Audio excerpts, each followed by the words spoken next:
It's almost a secret that some journalists think they have a meaningful, lasting contribution to make to our society. And it's rare indeed to hear a journalist describe her job as a means of nurturing her own humanity. I'm going to use my time today to argue that these rare beliefs are in fact well-founded. Journalism, practiced well, serves society and ennobles its practitioner. And it even has something to say about a perhaps controversial part of the study of humanities, the search for the meaning of life. I'm going to make my argument from the perspective of one of the most wretched of the ink-stained wretches, the police reporter. I'm going to tell a couple of crime stories. These are stories I wrote. I don't share them because they are necessarily models of journalism. I share them because they happened to me, a journalist, and they gave me unique glimpses of the human condition and perhaps glimpses of the meaning of life. But first, I'll tell you the story of how I prepared for this panel discussion today. I did what you all do, I Googled it. I started looking for a definition of the humanities, and I found some not very helpful references. Then I came across a book published in 2007 by a Yale Law School professor titled Education's End, but it was the subtitle that hooked me, Why Our Colleges and Universities Have Given Up on the Meaning of Life. Like a lot of people my age, I love to hear about how the world is going to hell in a handbasket. So I checked out the book from the GPC Clarkston Library. The author, Anthony T. Kronman, argues that the study of humanity should have everything to do with the meaning of life. I'm not qualified to evaluate his critique, which was pretty deep, but I did find his favored definition of the humanities inspiring. Kronman agrees with those who say the humanities put the question of the meaning of life in the context of a long conversation stretching across the centuries.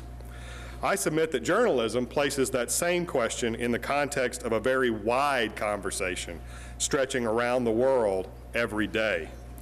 Journalism describes the human condition now, or at least it should. It often is correctly observed that journalism usually describes the human condition at the extremes. If dog bites man is the norm, then only man bites dog is the news. It's true that if you judged American society by the content of most 6 p.m. local news shows, you would conclude that most of us are murderers or murder victims, and that most of our apartments are on fire. I'm not here to argue that those portrayals tell us much about the human condition. However, there is something to be said for the extremes, even by the standards of the great conversation of the humanities. Great literature has placed great characters in uniquely stressful situations.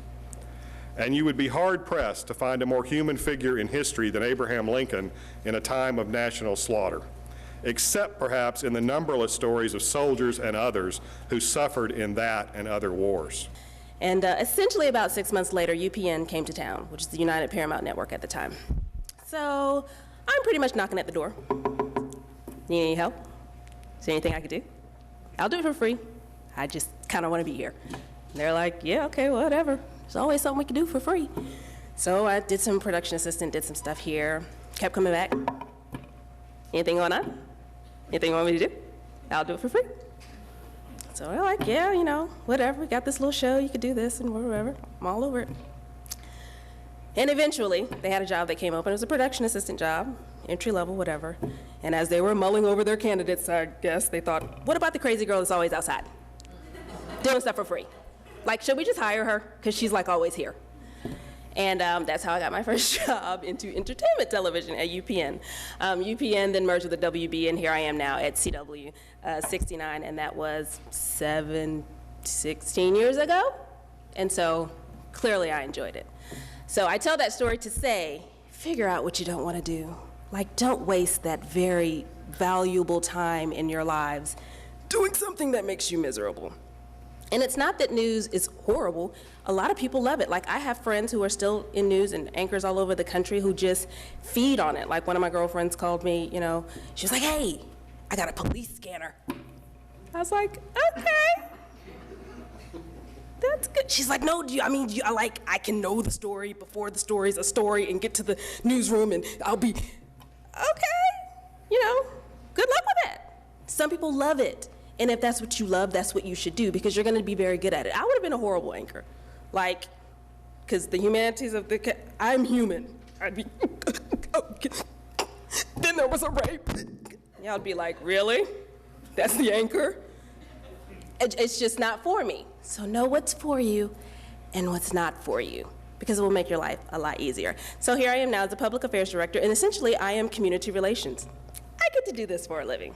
I come out, I speak to schools, I speak to students, everything from elementary to college.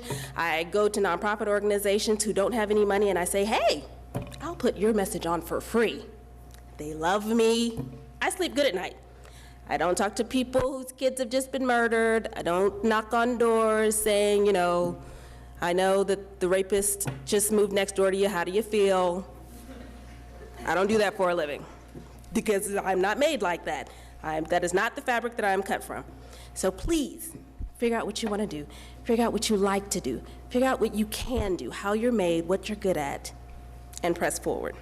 Someone told me that success is someone willing to do something that other people won't do. That's it in a nutshell. It really is. I'm willing to try as hard as I possibly can, because there is a whole line of people that would love to work for 99X, that would love to take my job, probably do it for less money. My goal is to be way more qualified and do it for a reasonable amount of money that they won't want to replace me. And Keisha said something too about there's not money in journalism, broadcasting, and this and that.